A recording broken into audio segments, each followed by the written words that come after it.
Satsang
Jai Ganesha Gananata Dayaniti Sakala Vigna Karadura Hamari.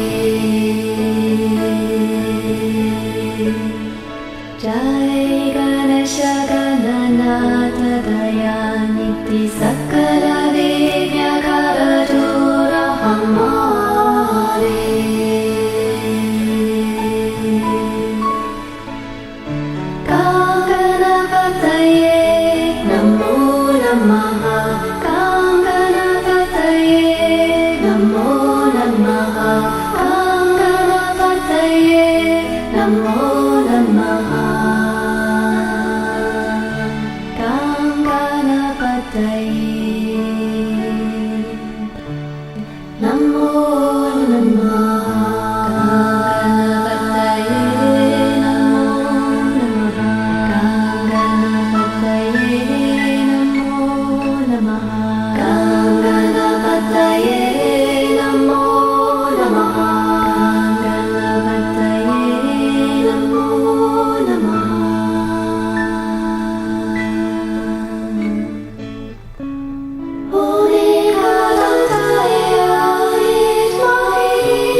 Namaste. Welcome. Welcome to our weekly online satsang.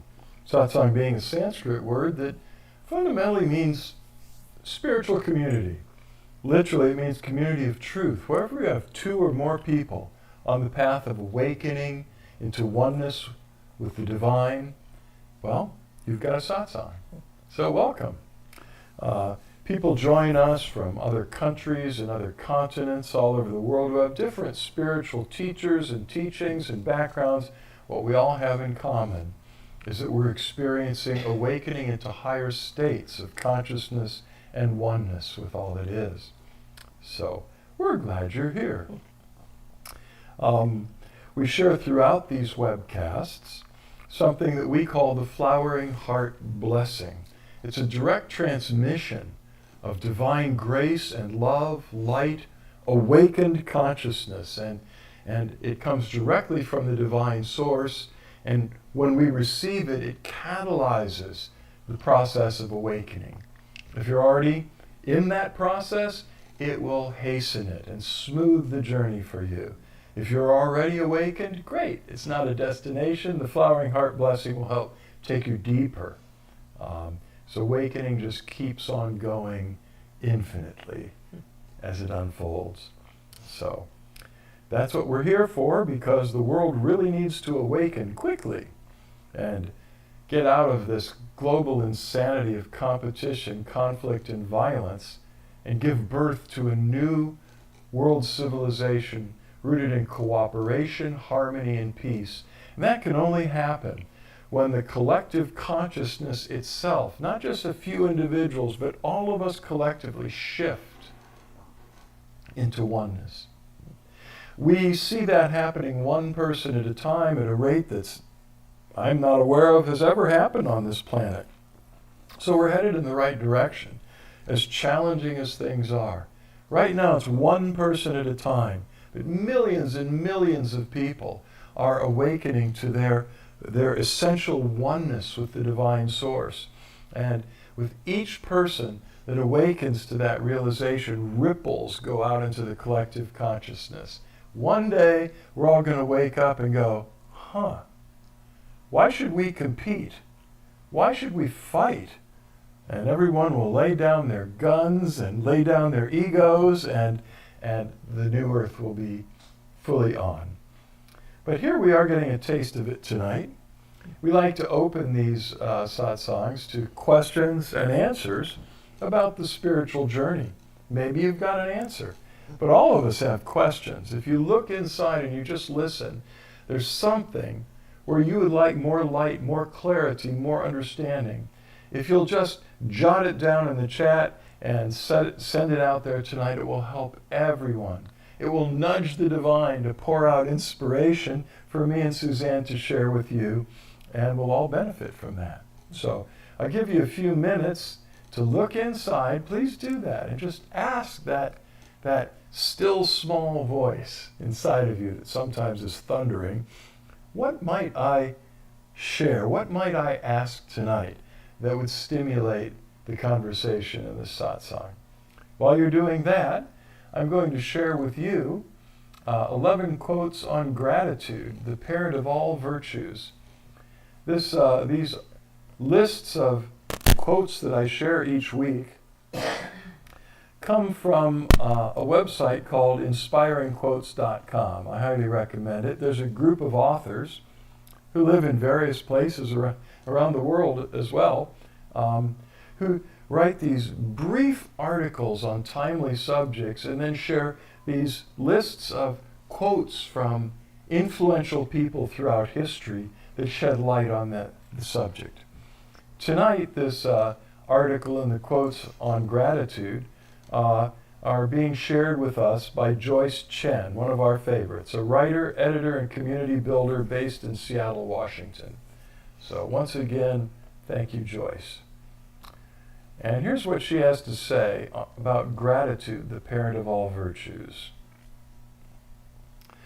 In our busy and stressful modern world, it can be easy to forget to slow down and acknowledge the bounties that many of us already possess, such as shelter, food, and love. In our efforts to achieve and progress, we may at times succumb to pessimism and lose sight of these simpler and more essential gifts. Practicing grateful thinking helps us turn our attention away from negativity and towards what is working in our lives and how far we've come on our journey. This approach can lighten and brighten our outlook, releasing the pressure of constant worry and effort. While setting goals is natural, gratitude balances this urge with the inherent message that we have and are enough. Gratitude allows us to rest and feel contentment and joy in the present. We can develop our capacity for appreciation by starting a gratitude journal, or simply taking a few minutes each day to reflect on all the good in our life. We may feel grateful for a sunny afternoon, steady employment, a loved one's help, or a game of fetch with our dog. Focusing on these gifts can have a powerful and even transformative effect on our lives. Here are 11 quotes on the importance of giving thanks. Here we go. Gratitude is not only the greatest of virtues, but the parent of all the others, Cicero. Gratitude makes sense of our past, brings peace for today, and creates a vision for tomorrow. Melody Beattie. Let gratitude be the pillow upon which you kneel to say your nightly prayer. Maya Angelou. Acknowledging the good that you already have in your life is the foundation for all abundance. Eckhart Tolle. 9/10 of wisdom is appreciation. Go find somebody's hand and squeeze it while there's still time. Dale Doughton. Your bounty is beyond my speaking, but though my mouth be dumb, my heart shall thank you. Nicholas Rowe. Joy is the simplest form of gratitude. Karl Barth. O Lord that lends me life, lend me a heart replete with thankfulness. William Shakespeare. When I started counting my blessings, my whole life turned around. Willie Nelson. I know for sure that appreciating whatever shows up for you in life changes your personal vibration. You radiate and generate more goodness for yourself when you're aware of all you have and not focusing on your have-nots. Oprah Winfrey. I am grateful for what I am and have. My thanksgiving is perpetual. Henry David Thoreau. Nice stuff. You want to share about your gratitude? Oh, that's my morning prayer. I wake up every morning and I express gratitude for just so many things, and follow it up with asking to be a blessing and of service to as many people as I can during the day. It just sets the tone. And I remember when you started focusing on that. So how has that changed your life? It's been amazing. Yeah, it takes you right out of yourself and thinking about yourself or your own worries or your own struggles or trials. If you're constantly looking for a way to serve, then you're not focusing on the false self that just wants, kudos and control and ego boosts and all of that stuff. So it just setting intentions are really important. We've got a refrigerator magnet that says attitude is everything, pick a good one. We've had that for like 30 years. So yeah, a lot more peace when we're not dwelling on ourselves all day long. Someone said it is actually impossible to be depressed and be in gratitude.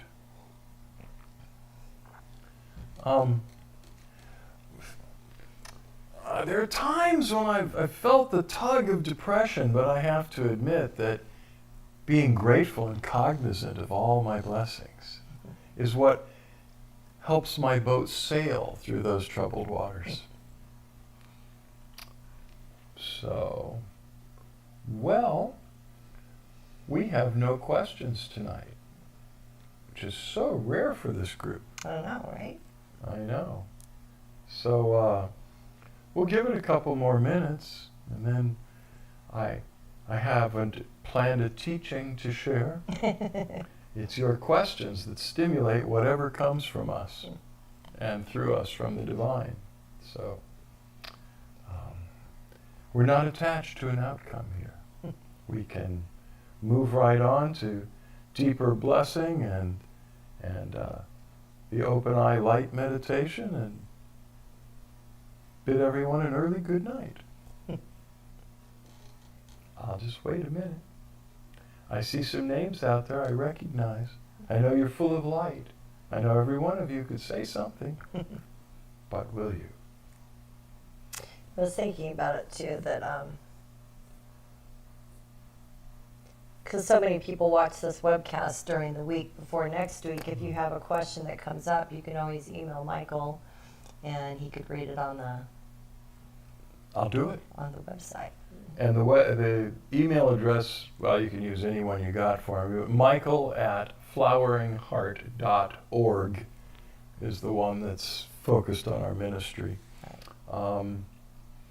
And speaking of that, when you drop in, whether it's tonight while we're doing this live, or whether you were watching the recording, the video, because as Suzanne was pointing, we have many times more people that watch it from Monday to Monday after we're done tonight and click stop.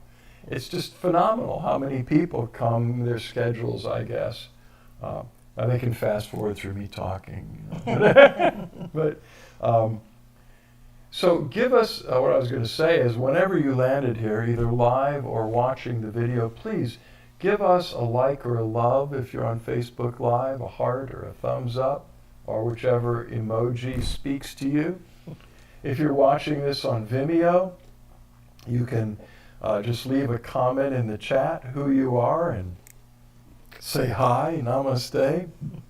You could do the same, or you could actually text me or memo me if you were watching it on LinkedIn. But yeah, we're streaming various places. YouTube, LinkedIn, Vimeo, and here primarily. And I'm waiting. Ekaterina says, I am grateful for having you in my life and learn amazing things. Well, you know, we're grateful to have you in our lives. It's mutual. We've been having a good time in the contemplative book club and every other thing. And we're going to be doing another diamond heart quantum transformation process. When? Middle of January. That's the idea. That's the idea. We don't have it locked in yet, but wanted to give those of you that might want to travel here for it a little heads up. And they're an amazing 2-day process, all day, Saturday and Sunday, and you emerge transformed. That's why we call it the Diamond Heart Quantum Transformation Process. And we focus very much on the diamond, the spiritual diamond of the indwelling divine presence, and bringing that forth. And we do some lovely processes. We use mantras that we don't use all the time in public, Tibetan meditations that are just lovely. So see if you can come and join us, since we just threw it out there and didn't announce a date. Stacy writes, what are some good ways to stay heart-centered and peaceful with recent post-election tumult? Well, Pay attention to the news. a lot of people are planning to move out of this country, which I think is, unless you're being called, that's not the answer. It's like dig in and be part of the solution. But good ways to stay heart-centered and peaceful are to stay centered in the presence. If your eye is single, your body will be filled with light, much less your spirit and your soul. So just stay deeply focused in your communion with the divine presence. Keep casting all your cares into the hands of the divine and express gratitude for all the good stuff. What I've been learning this year is that my intuition has gotten a lot stronger and I can discern things better. And I'm just really noticing how the false self wants to be right. And that leads to somewhat of an addiction to know the news so that you can discuss it with other people, and then you form a side, and then all of this leads to staying locked up in drama and keeps us out of our heart. I know that there are things that we really need to be praying for on the planet, and being informed to some extent is, Michael says at least we know what to pray for.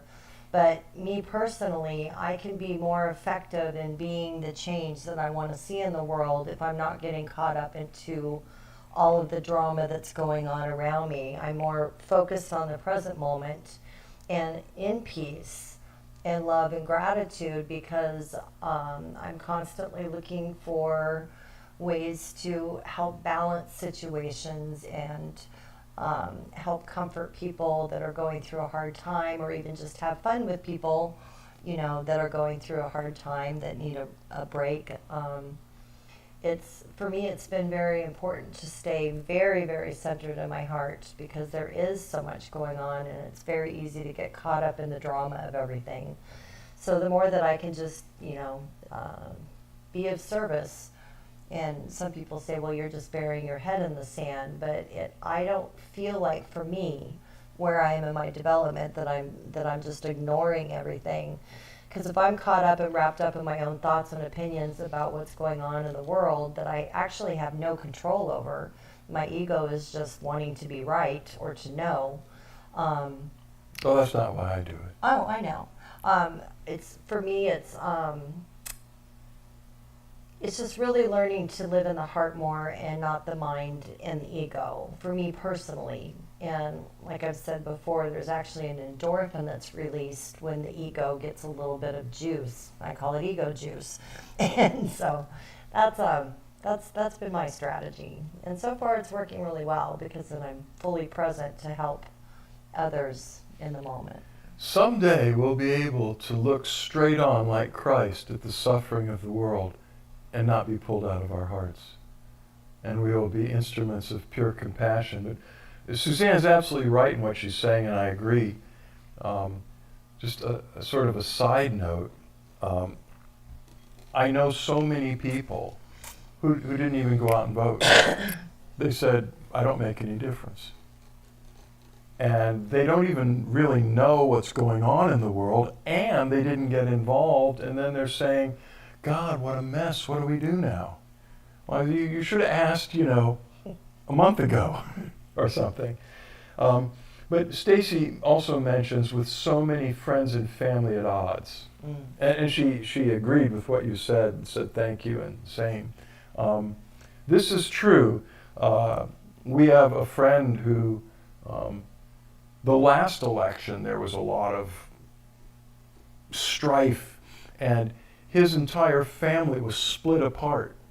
They sold half the family land, and half the family moved to a state across the continent, and they're still at odds. So what I want to say is, I recommend accepting people exactly as they are, without an agenda to convert them to our more enlightened perspective, ego juice. Except if you have relatives and family members who are just totally opposed to wherever you're coming from, and you could be on either side of this. Accept those that are in total disagreement with you. You do not need to take the bait and enter into the debate. Yes. Let it go. First of all, people are so deeply and emotionally entrenched in I can say in the politics in the United States, in both sides of the issues, that you're not likely to change somebody's mind, let alone a family member that thinks you're an idiot and are at odds with your perception of reality. So just accept where they're coming from with unconditional love and hold space for them exactly as they are. That will go so much farther than taking the bait and entering into the debate. Okay? And you don't lose anything. You stand your ground. But you don't need to defend where you're standing. That's your truth. And we don't need to change people and convert them. I mean, unless you're an evangelist or maybe you're a politician on a soapbox, you'll want to do that. But most of us, honestly, what we're called to do is accept each other exactly as we are and hold space for the transformation to come from within, not by me saying, you're wrong, look at this. So. I realized a deeper level of that too on the election night. There was a part of me that wanted to watch it or find out what was going on, and I felt that part of me. And it's like I have zero control except for putting my vote in the box, the ballot box. Having a brain fart. I have zero control over what the results are going to be, besides the part that I was asked to play in it as a member of society. So when I felt like I wanted to see what was going on, I realized that that's more of that ego juice. That's more of that getting involved in the drama. It's getting involved in the need to know, and it's addicting. It's just so addicting. It can be as addicting as any other substance. Getting our minds and our egos and our false self all excited by this information. I didn't watch either, Yeah. but that wouldn't help my ego at all. What it does is feed the curiosity of the mind. Yeah. The mind always wants to know what is not being offered and what is not helpful. The mind just wants to know.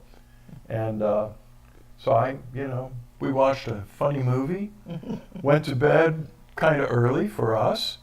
I woke up the next morning and had to take a trip to the bathroom at 7 a.m. And I just looked at my phone and went, oh, I see, somebody won. Okay. Went to the bathroom, went back to sleep, didn't lose, a moment of rest or peace over any of it. So Jennifer writes, can it be a legitimate practice of doing unto others as I'd have them do unto me? By just leaving them alone and really, really hoping, wishing, praying, encouraging them to leave me alone too? I don't like that leave me alone business. That's not really what I'm talking about. When I say hold space, I mean embrace the other person. Yes, of course, if they're like debating and being confrontational, I would like them to stop that, but I have no control over it. So do I just go away, turn my back on them, and pray that they just leave me alone? That's division and separation, and that is what's been happening. I set my heart at the beginning of this last election season. I started wearing purple T-shirts all the time. I like to wear blue a lot. You see me wear blue shirts a lot on the live streams, but I often wear black T-shirts with my big Om symbol on the outside. And I went, you know what? It's time for a shift. I'm going to wear purple. And you know why? Because purple is the mixture of red and blue, the colors of the political division and opposition in this country. I said, so I'm going to be Mr. Purple. I'm going to love everyone. And I'm going to seek to build bridges, not converts. I'm going to make a special effort to love those that I'm finding hard to love because of their attitude or even the way they may react toward me because they don't like where I'm coming from. So it is a legitimate practice of doing to others as I'd have them do unto me. I want us to be in love together. I want us to love one another as we love ourselves, but Christ challenged us to go a step farther. He said, love each other as I have loved you. Greater love has no man than this, that he lays down his life for his friends. And he never... the last thing he did, and he never did it, is say, leave me alone. Boy, I would have on his last night on earth. I would have said, leave me alone. But he just kept accepting and loving unconditionally. And it turns out that kind of unconditional love has power over all divisions. It has power over death. and all human darkness. So, I highly recommend it. And Jennifer says, true, he didn't. No, he didn't. He just, and thank goodness he didn't, because if I was him, I would have come out of the womb, with Mary's womb, and I would have looked around and gone, I'm out of here. leave me alone. But we're here to be a catalytic change. And it's our presence, our loving presence, that infects other people with positivity. Positive consciousness, awakened consciousness is infinitely more powerful than darkness and hatred and judgment.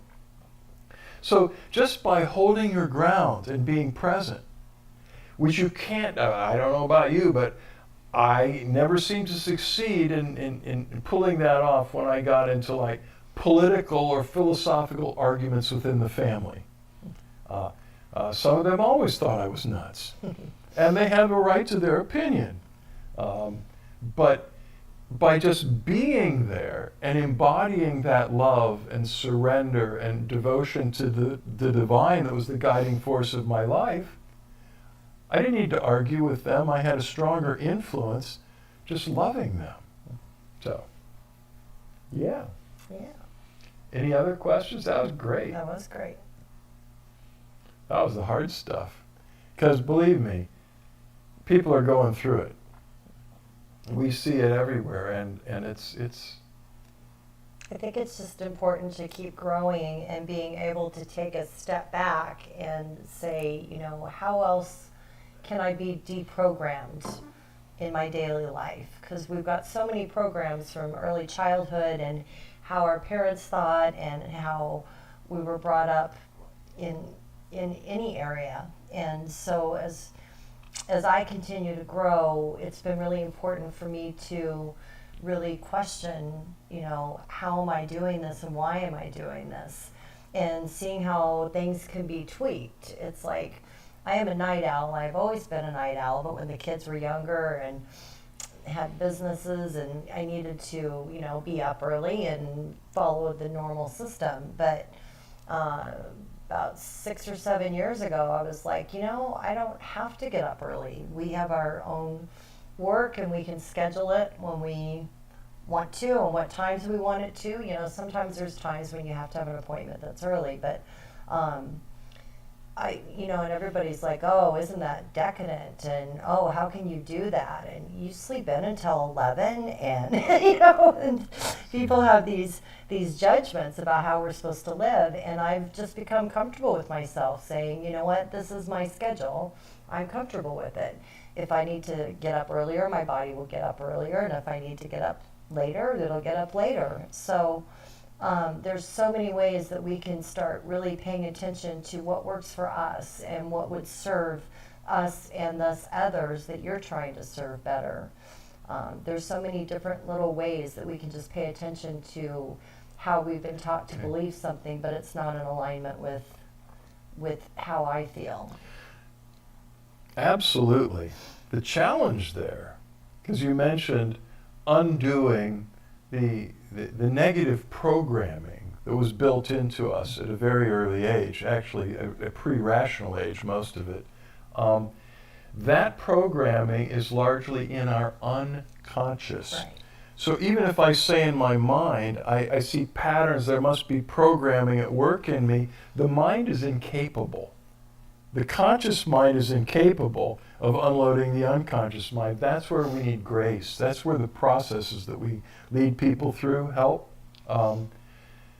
It's the magic and the hard work of the spiritual journey is to emerge the elements that are buried in the unconscious and allow them to come up into awareness. And in my experience, that requires grace. Because, yeah, the mind at its best wants that to happen and will work toward it, but I'm not even conscious of what I'm unconscious of. So that's where you ask for help. You invite the divine to shine the light into the dark corners of your basement and show you what you're not seeing. then we can work on it together with the grace that's shining a light on it. So we've got a lot of work to do. Any other questions or comments before we move on? Well, okay then. Let me just check over here. We're good there. And we're good over here. So I would like to invite you to close your eyes and invite the Divine Presence who lives within you. The whole Divine Source dwells in you. It's a mystery that can't be explained to the mind, but it's not just a piece of the Divine that's in you. The entire Divine itself dwells in you at the center of your being. And just invite it to flood every layer, every level of your life, starting from the center and shining out from there to penetrate every layer of your life.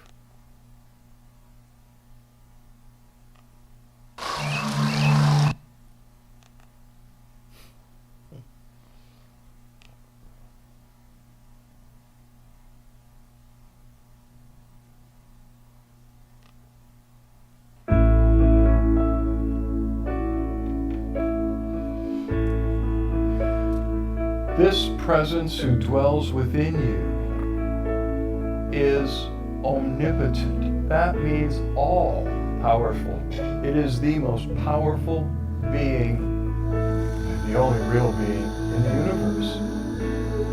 This divine presence is all-knowing and unconditionally loves you exactly as you are. The divine knows everything about you, everything that you have done, everything you are now, and everything you will ever do in the future. The divine already knows and loves you so deeply. It wants to draw you into oneness with your true essence. Allow the divine light to shine in you, to enlighten your spirit with the light of divine love and wisdom and knowledge, and especially to dissolve the illusion of separation. Separation and distance between you and God, separation between you and yourself and between you and others. All of that is a veil, a fabrication of the mind that the divine just yearns to dissolve and free you from. Just receive the grace that is being poured out in you and to you now.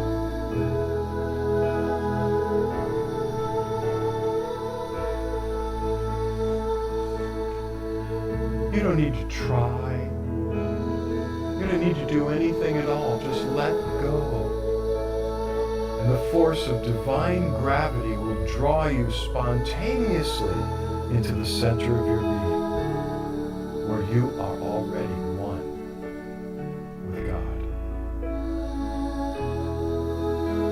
When that connection is made, it begins to shine powerfully out through the layers of your mind, your thoughts, your emotions, your programming, dissolving all of the yucky stuff and replacing it with divinely inspired thoughts, divinely inspired emotions, divinely guided programming to love and to serve.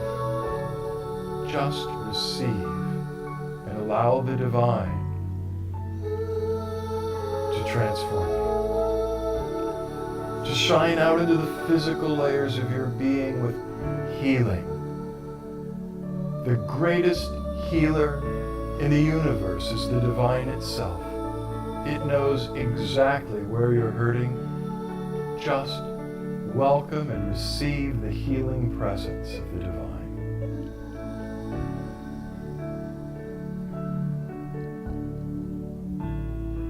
As it shines out of your spirit and through your soul and through your body, it shines into your relationships, healing them and setting them right. And then on out into the world, it ripples out of you into infinity, bringing transformation to all the people around you, to humanity, and to the world.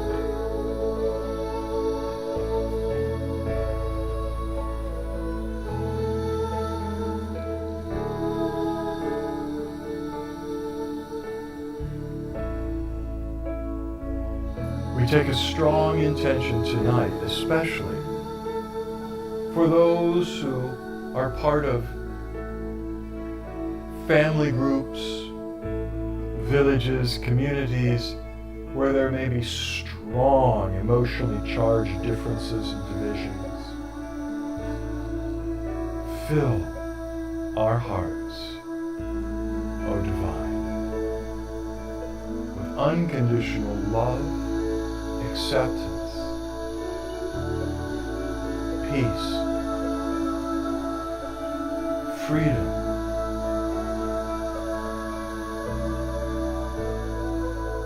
to bring healing into these divided communities and families.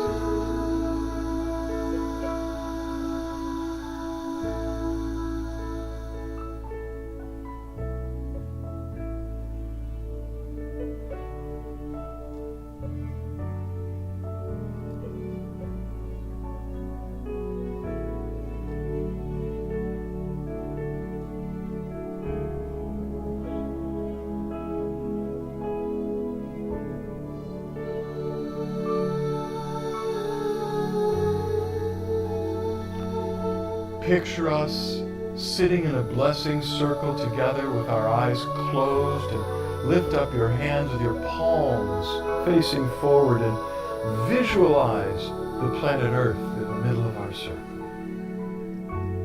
Let us take a strong intention and ask the Divine to flood the hearts of all human beings on planet Earth with the flowering of the heart, with the blessing of awakening into oneness.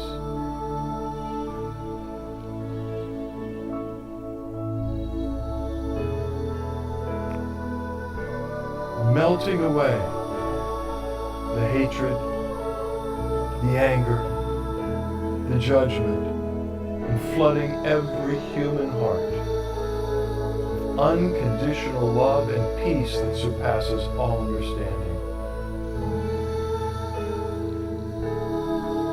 Pour it through us.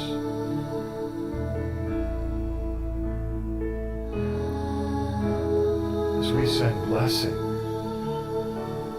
to humanity on earth.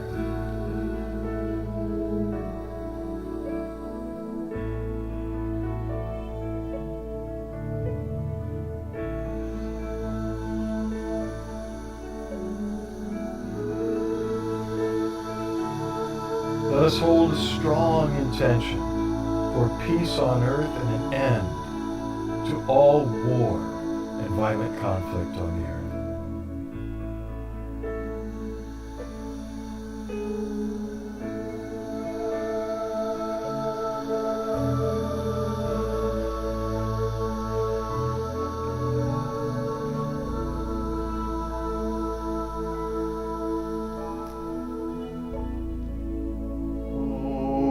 Shanti, Shanti, Shanti.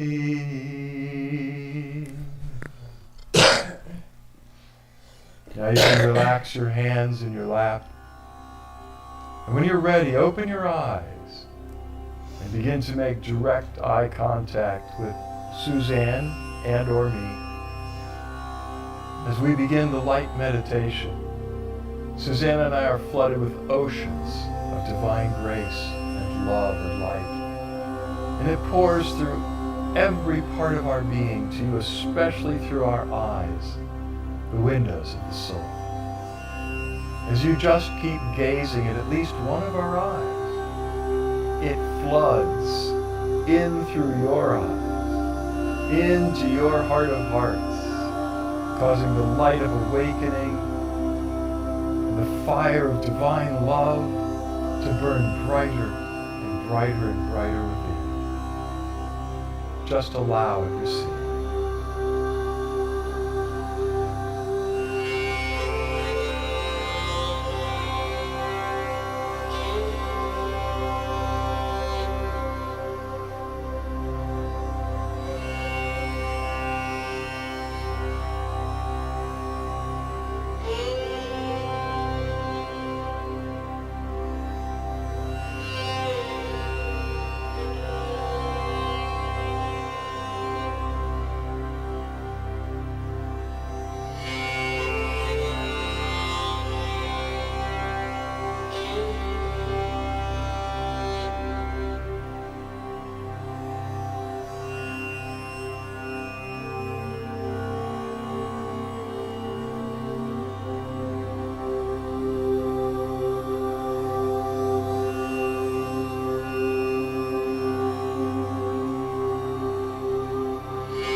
Close your eyes now.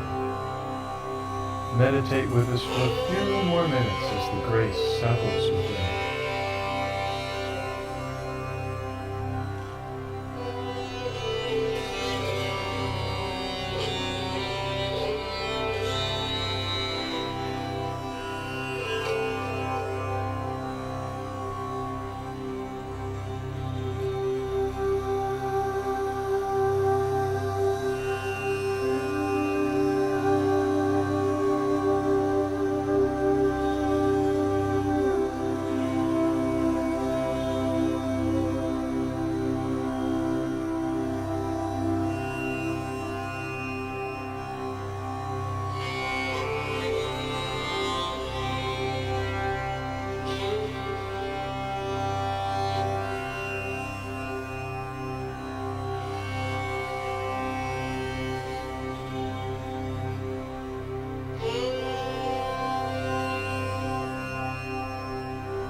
Now you could keep meditating as long as it feels good to you, or find a place to lie down in Shavasana.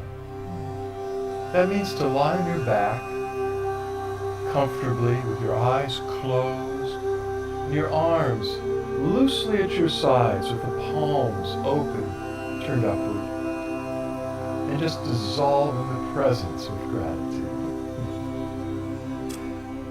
Much love, light, and blessings. We love you so much. Until we meet again, we want you to know the divine in us beholds the divine in you, and we